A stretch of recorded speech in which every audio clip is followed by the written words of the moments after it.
Hi, everyone. This is Beth Gilley with Lytle EAP Partners, and I'm delighted that you're joining us today for our presentation about building strategic thinking muscles. We're really looking forward to this presentation, and I wanted to introduce our presenter, Alice Waagen. Alice is a PhD. She's president of Workforce Learning, a management consulting company that provides business leaders with the skills and knowledge they need to build organizations that are productive and healthy.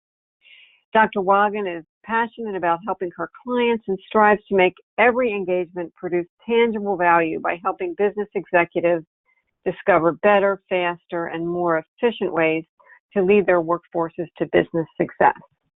Her clients include Fortune 500 companies, nonprofits, trade associations, government agencies, and her expertise is in knowing what behaviors and actions yield success for business leaders, managers, and teams, and her common sense approach in solving managerial and leadership challenges can be found in her weekly column in the American Cities Business Journal, as well as in her articles and newsletters posted on her website.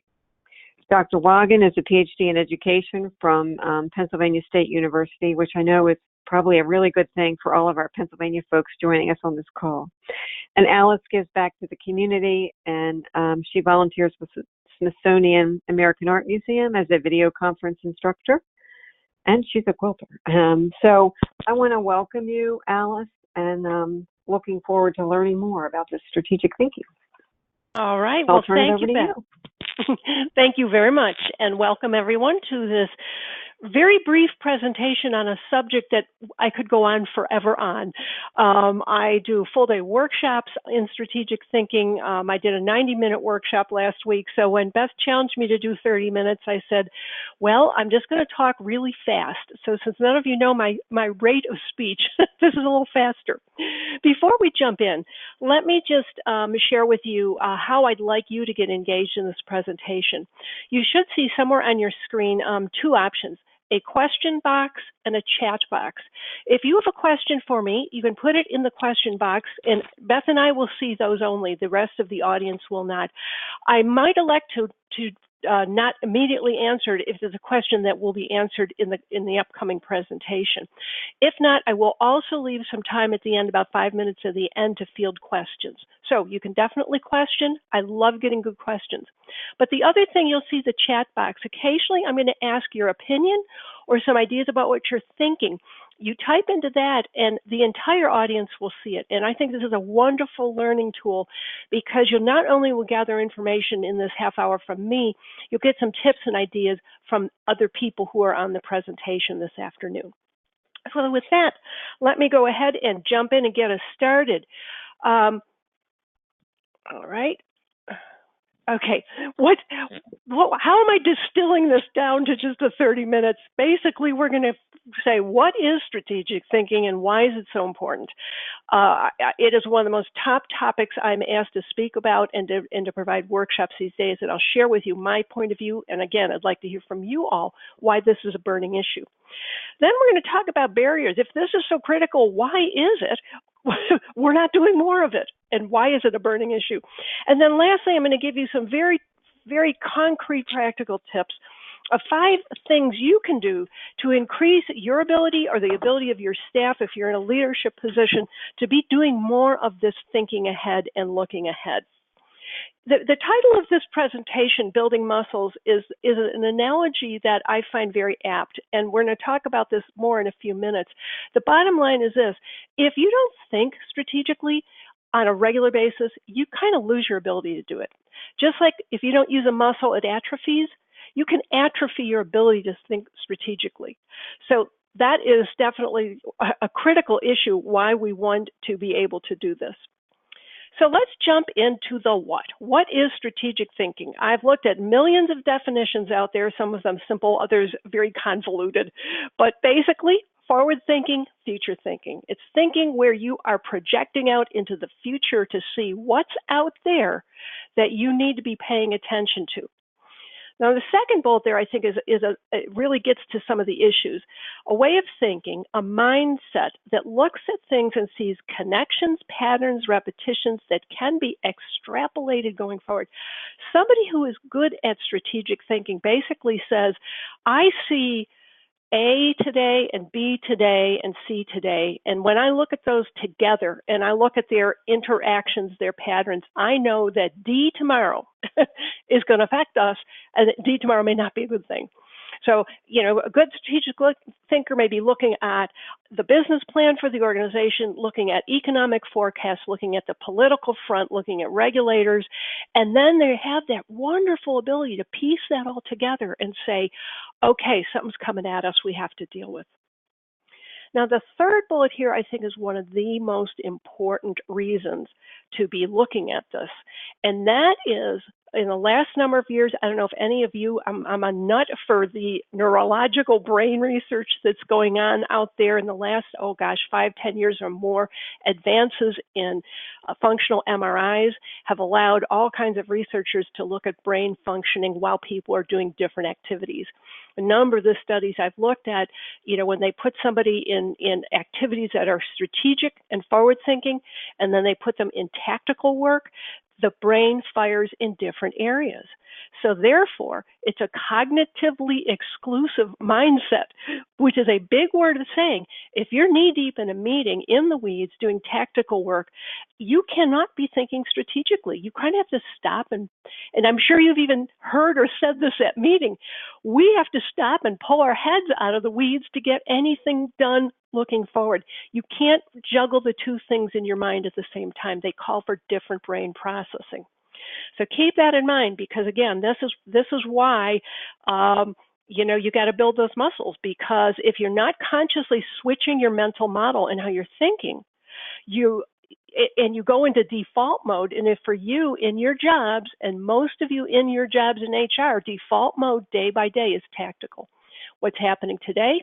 What's happening tomorrow? What's happening maybe next month? That's about as far as we look ahead.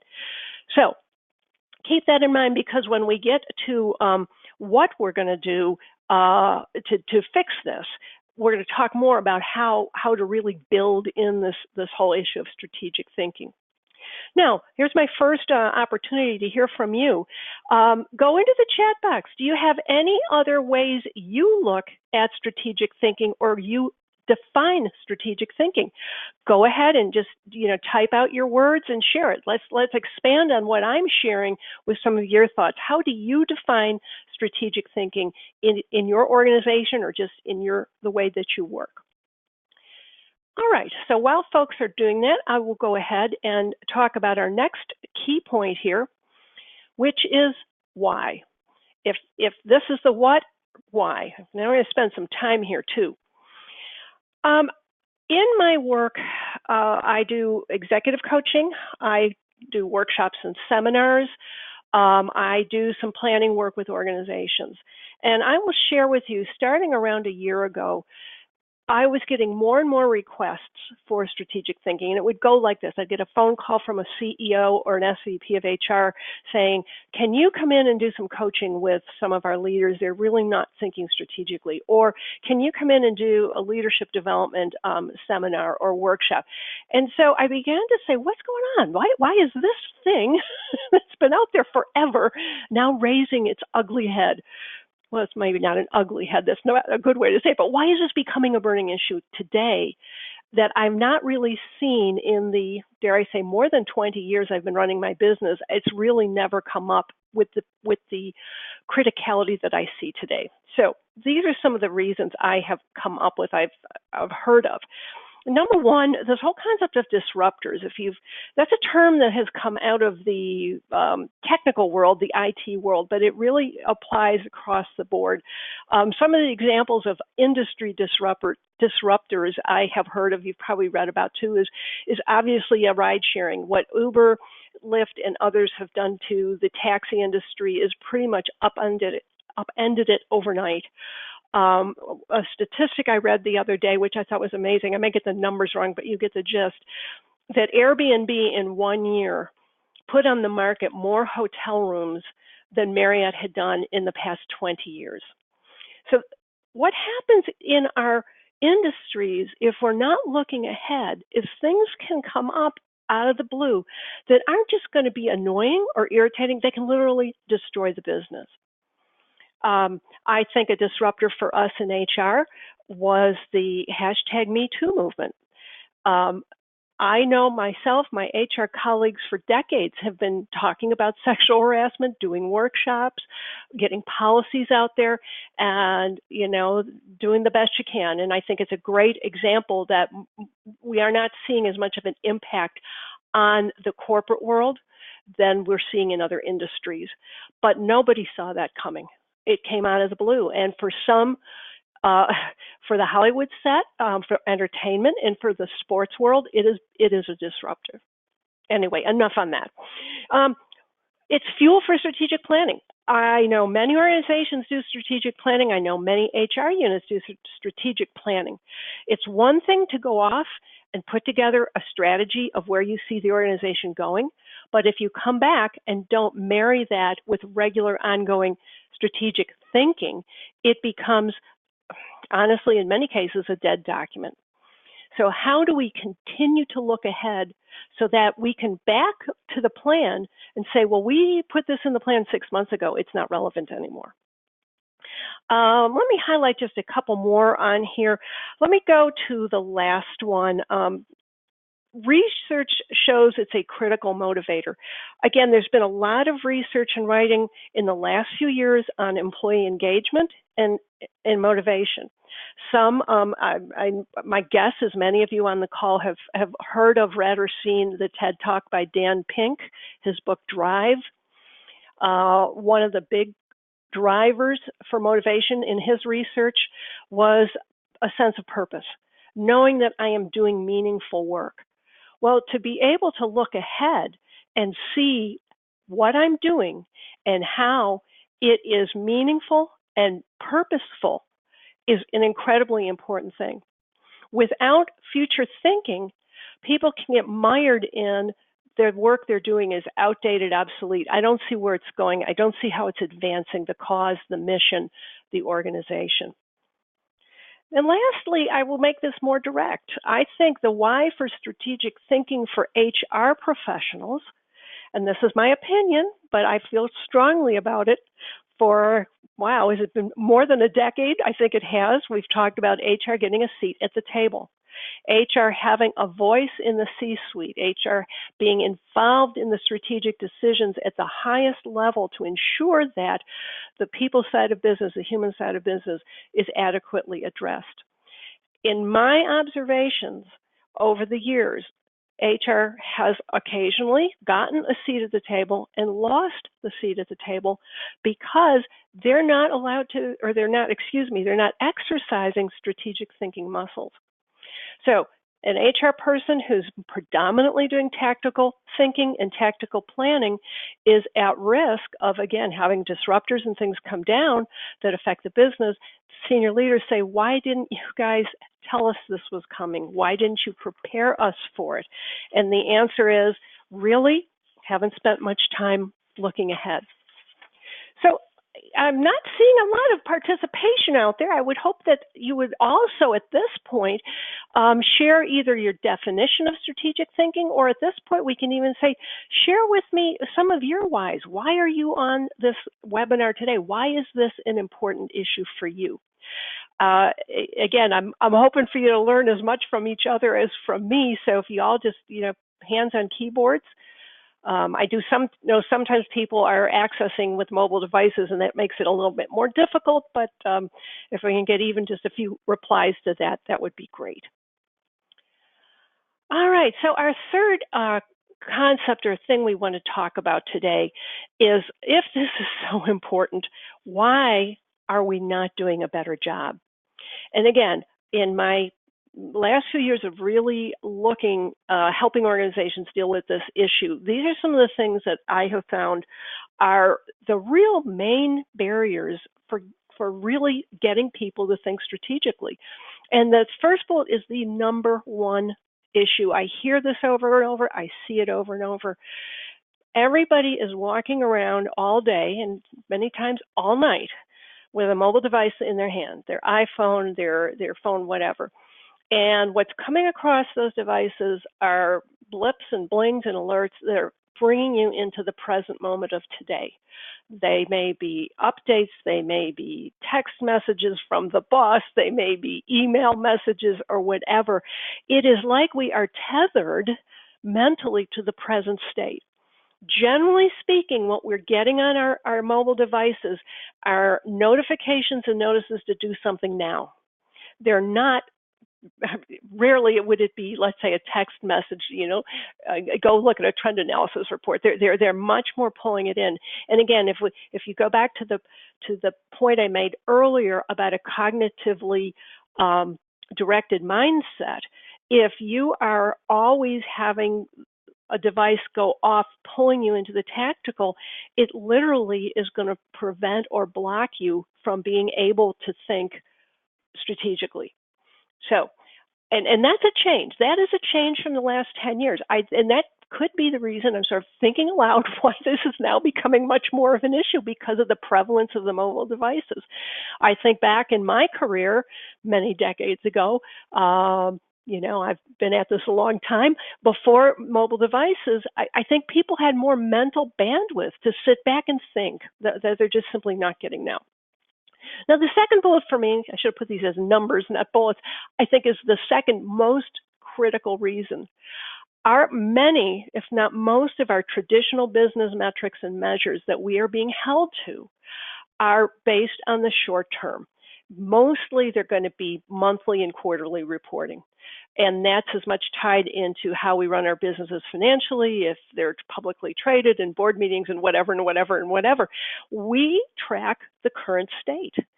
I like to borrow from the economists. It's a rear view mirror look. It is lagging indicators. So I can give a bunch of them for you in HR. So turnover rate. If you see a spike in a turnover rate, it's a lagging indicator because guess what? They've already left. It's giving you information about what has already happened. Other lagging indicators for HR, heavens, in my old mindset of organizational learning and development, we always reported on, how many people attended the classes and how many classes were we offered in different subject matters and what were the evaluation data. Again, all reporting on things in the past. Well, if you're constantly looking at what has happened in the past without doing projections and dealing with cause and effect, that's a problem. So, ends up, we're stuck in a tactical mindset. Now, another issue here, which I think it is an interesting thing to pause on, a lot of people just are very uncomfortable with unknowns. When I have done executive coaching with leaders who are not very good at strategic planning, I will hear statements from them like, well, I don't know what's going to come. Why should I spend time doing that? Why should I be looking ahead? There's scary stuff out there. They may not use the word scary, but they're not comfortable with a lot of the negativity, which, another anecdotal sidebar from me, there is a lot more negativity reporting out there now. All right, let me just hit the last two of them. I think sometimes we live in an era of so much stuff, so much plethora. We are having to make decisions on things that are important and things that are trivial, always, all the time. In the end, we just get tired of making decisions. My example, this personal example, is when I go to a corporate office and my client says, oh, let's stop at the pantry and get a cup of coffee. Now, in the old days, I am really sounding old today, I went in, there was a Bun coffee maker. Those out there can remember those. You poured a cup and you went on. Now I go in and there is a wall of choices. And I'm like, okay, that's great, but can just somebody grab one that's just regular coffee? So when we spend a lot of time, I'm being facetious but serious, when we spend a lot of time making lots and lots and lots of trivial decisions, there is a point, and again, there's research to back this up, where we get decision fatigue. Then a big issue comes by and it's like, I don't care, just do whatever you want. Lastly, I think sort of what am I going to say? Part of the world of HR is dealing with crises. And a crisis mentality, again, is a short-term, immediate mentality. And so that's, I think, another issue. So Why is it? What is it? Why is it important? Big issues. Are there barriers? There are serious barriers. These aren't little things. These are big problems that, again, if we run on autopilot, if we run on default mode, we're going to be blocked. So here are some ideas I want to present to you that can help. The first idea, build future inquiry into conversations. There's a number of books, and by the way, I do have some resources listed at the end of this presentation on forward thinking, strategic thinking, that will give you great prompt questions. You see them, I've got a number of them on this page. These are great things to interject if you're in a meeting where everyone's in the weeds, that kind of pulls everybody up and opens the mind and switches it to strategic thinking. As I mentioned earlier, when I coach individuals, I will interject these questions. When I'm working with an individual who is clearly in a negative state, et cetera, what does failure look like? Get them to actually describe it can sometimes ease them up and think more openly. What do we know now? What is unknown, again, can put that bugaboo right on the table. And oftentimes when I find somebody really concerned, there's so much we don't know, and I'll say, okay, then tell me what you do know. And then if they know a lot more about the problem than they thought they do. And then what is plan B? Do we even have a plan B? That's, again, a little bit of joke on my part, but oftentimes we don't think of plan B. We put something together, we're going to roll it out. We don't ask those questions. This is contingency planning. Now, there's a couple of tools I'll just mention, and again, you can put these into Google to get more information. One in particular I really like is a concept of a pre-mortem. Some of you may have heard of this. A post-mortem is after a project is done or an issue is done, you sit around and you debrief and say, what didn't work? What are we going to do different next time? A pre-mortem is you sit down at the very beginning of the project, the initiative, whatever it is, and say, what could go wrong? Where are our barriers to success? What's going to get in the way? And you literally document those. Then the next part of the question is, what can we do in terms of our planning to either create a plan B or to mitigate this or to remove it? So what could go wrong? Well, we could lose the support of senior leadership for this initiative. Okay, what can we do about it? Well, we can do more upfront communication. We can gather more data, I won't go down the road that far, but you see how important that is? Rather than waiting for the meeting where a senior leader says, I don't think we really need that anymore, and then you're scrambling.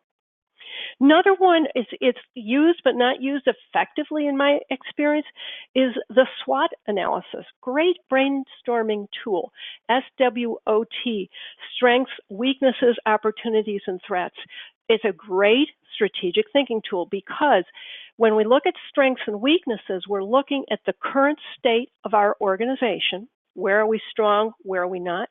But when we look at opportunities and threats, we turn our lens externally and look at what's outside that's positive opportunity, negative a threat. A really good tool. Sometimes people use the word environmental scan. Again, Google any of these and you'll see these. There's great tools out there. That would be a much longer presentation than I have right now.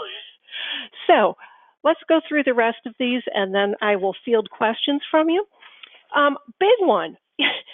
How many times I say to leaders, strategic thinking, I don't have time for that. And I said, pull out your calendar. By gosh, pull out your calendar. Whether it's from 3 to 5 on Friday, whether it's 9 to 10 on Monday, you put it in as an appointment. Schedule it.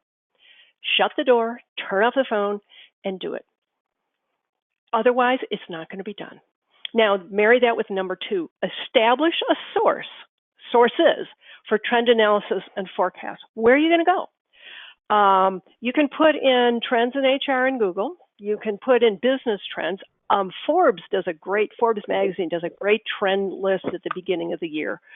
Inc. magazine, Fast Company. You can get these things. Some of these publications will have, monthly updates or whatever. You can get yourself a source of data. And then when your schedule opens up on your calendar, you sit down and work with it. Now, that's a very introverted answer. The extroverted answer is get a peer network group for strategy discussions. That could be internal, can be external. You might have an HR buddy group that is external. Might be, even a special interest group in SHRM or whatever. You go out with these people once a month. What's coming? What are you seeing? What's out there? Pool what you're seeing. You can even take and be real rigorous and get a number of sources for trend analysis and divide it up among the group. Okay, we're going to meet for a half hour over coffee, and everybody bring 3 things that are bothering them. There's some great authors out there. I mentioned Dan Pink before. Another one I look at is Malcolm Gladwell. I'm not going to list them here, but start searching. Get yourself a regular news stream of future. You won't get that by looking at your current news stream, because all it's talking about is what's not working today. You want to be able to look to the future.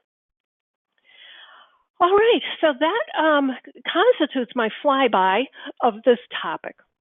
What is it? Why is it so important? The barriers, and the barriers, I think, are directly related to why it's becoming a much more critical issues for business leaders of all type, but especially for HR, because there's so much stuff out there percolating that if it hits, it's going to seriously impact what we're doing. And lastly, I've given you 5 tips, lots more, but those I think are the biggies to get you started. So as I promised, there's a further reading. I also put together my contact information. If anybody wants to follow up with me on any of these issues, please feel free to. And Beth, I'm going to turn it over to you for questions and answers. I do remember you said this PowerPoint and the recording will be available, so people can go out later and grab it for the reference list and contact info. Yes, it will be available on our website under the HR 30 webinar series, so you can always find that information there. And we have a couple of minutes, so please type in your questions to the question box. And my apologies to Bob, because I was trying to make a comment and it came up in the answer section for you, so my apologies there. But that's a place where if you have any comments, is a great place to get some discussion going. It looks like we've got some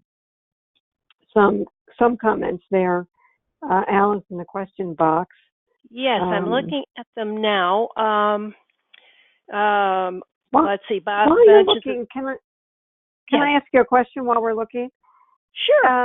In the strategic thinking process, it seems like with so many disruptors going on, it's like a new strategy is needed, like every day sometimes.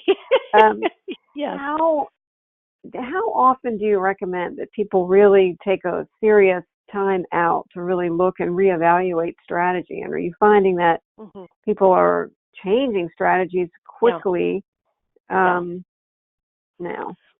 Well, it's hard to get a definite answer. I will give you some ballparks. I think what you have to do is start and look at the volatility of your industry right now. I've got a number of clients in the healthcare arena, and healthcare, because of Affordable Care Act and a bunch of other things, is in chaos. There is so much change coming down. If I were in healthcare, I would be looking at the strategic plan, glancing at it monthly, and probably have quarterly review meetings. Now, for other industries that are more stable, it might be a 6-month check-in. So I think you have to start by what is the stability of the world that you're operating in, and then see how frequently. Again, I'm thinking, monthly, quarterly, semi-yearly, and yearly. It just depends on the amount of chaos that you have out there. Okay, couple questions people asked.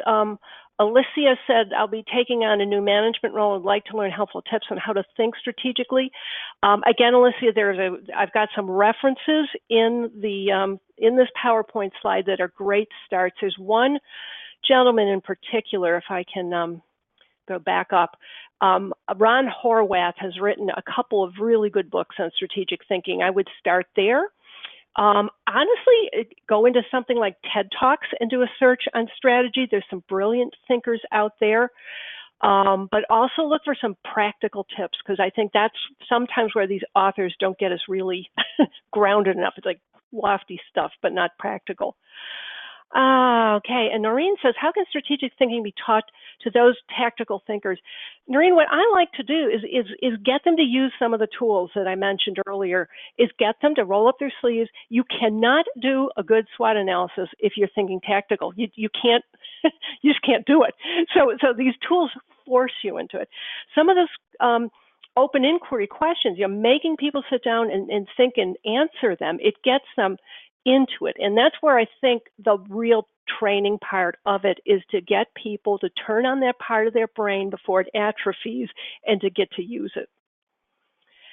Okay, great questions. And I think we are at our end of our time together. Yeah, we are. And Alice, thank you very much. I really got a lot out of that presentation. And we'll be posting this on the website along with the recording.